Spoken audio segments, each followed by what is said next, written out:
losing streaks, drawdowns and the secret to long-term survival. अब एक ऐसा सवाल जो हर ट्रेडर को खुद से पूछना चाहिए। अगर आपको पहले से पता हो कि आपके अगले 10 ट्रेड्स में से 6 ट्रेड्स लॉस होंगे, तो क्या आप आज भी वही पोजीशन साइज लेंगे? ज़्यादातर लोगों का जवाब होगा नहीं। लेकिन यही तो सच्चाई है। आपको कभी नहीं पता होता लूजिंग स्ट्रीक कब शुरू होगी। हो सकता है अगला ट्रेड विनर हो, या हो सकता है अगले 5 ट्रेड लगातार स्टॉप लॉस में खत्म हो।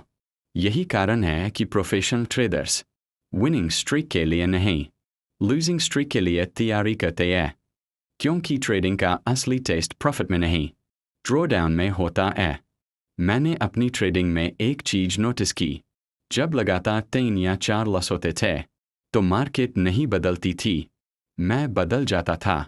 जो सेटअप पहले साफ दिखाई देते थे अब कंफ्यूजिंग लगने लगते थे। जहां पहले मैं धैर्य रखता था अब जल्दी एंट्री लेने लगता था। विनिंग ट्रेड जल्दी बुक कर देता और लूजिंग ट्रेड्स को होप में होल्ड करता रहता। यही मुझे समझ आया।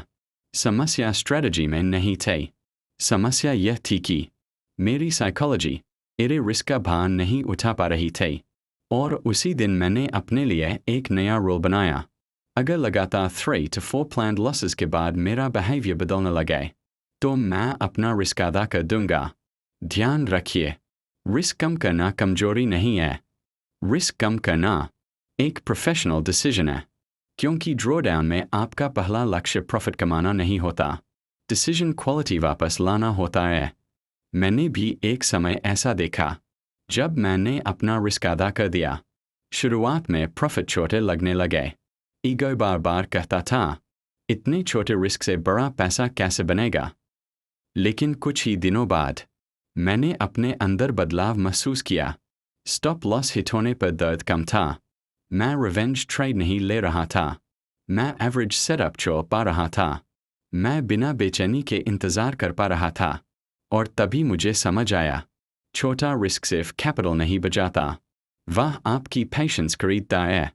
जब आपको हर ट्रेड से पैसा बनाने की जल्दी नहीं होती, तब आप सिर्फ हाई क्वालिटी अपॉर्चुनिटीज़ का इंतज़ार करते हैं।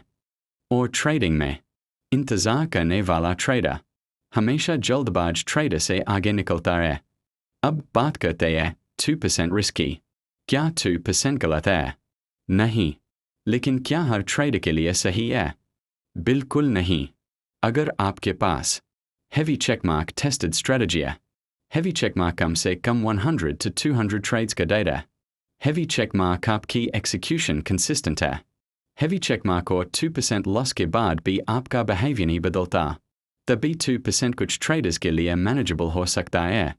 लेकिन सिर्फ इसलिए 2% रिस्क लेना क्योंकि किसी ने YouTube पर कह दिया, यह बहुत खतरनाक हो सकता है। याद रखिए, रिस्क परसेंटेज आपकी एम्बिशन से तय नहीं होता, आपकी इमोशनल स्टेबिलिटी से तय होता है। और मैं चाहता हूँ आप आज से एक नई आदत शुरू करें। हर ट्रेड से पहले खुद से सिर्फ एक सवाल पूछिए, अगर यह ट्रेड लॉस हो गया तो क्या मैं अगला ट्रेड इसी डिसिप्लिन और कॉन्फिडेंस के साथ ले पाऊंगा? अगर जवाब हाँ है तो शायद आपका रिस्क सही है। अगर जवाब नहीं है तो पोजीशन साइज कम कर दीजिए, क्योंकि ट्रेडिंग में सबसे ताकतवर ट्रेडर वह नहीं जो सबसे ज़्यादा कमाता है, सबसे ताकतवर ट्रेडर वह है